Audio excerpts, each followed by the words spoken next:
makita naton diri sa probinsya sang South Cotabato, tanan nga sektor tagaan gid siya sang pagtagad. May ara gid siya nga mga services nga gina-offer or ma-avail niya.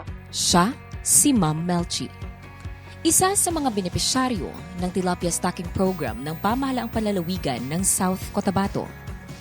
Ayon sa kanya, maganda ang pamamalakad sa probinsya dahil ang bawat sektor ay nabibigyan ng pansin at ang mga serbisyong ito ay tunay na napapakinabangan ng mamamayan.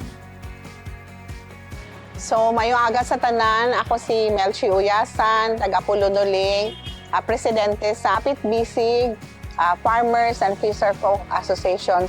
Nagbaton kami sang programa pinaagi sa office ng Provincial Agriculture sa leadership ni Governor Tamayo, no. Isa sa pinakadako nga support gyud nga nabat ang 1,500 nga tilapia stocking kag ato siya na harvest gani namo naka-earn kami kag naka-dividend ang farmers namon sang tag 1,500.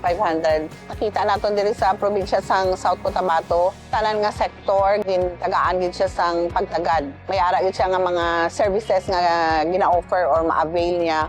Diri naton makita nga insidente sa mga krimen, mga problema sa komunidad, magnubo gid siya kung ang mga tao naga-participate sa development, lalo na kung may ara sila mga services nga mabaton. Siguro go, base na consider mo man kag nakita mo nga hindi lang South Cotabateño ang nagakinahanglan sa bulig. I wish and pray nga tagaan ka sang good health gid, no, kag more wisdom ka para mahimo mo ini siya sa bilog nga Pilipinas. Kung kaya niya diri, balaan ko kaya niya man sa ibang lugar, no. Maging proud kita diri sa South Cotabato kay ini na feel na naton karon nga nahimo niya diri.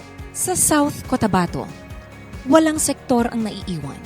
Sabay-sabay na inaangat ang lahat. Sa pamamagitan ng Office of the Provincial Agriculturist, umabot sa 61,759 na tilapia ang naiproduce noong 2025. Patunay ng patuloy na pagsuporta sa sektor ng agrikultura.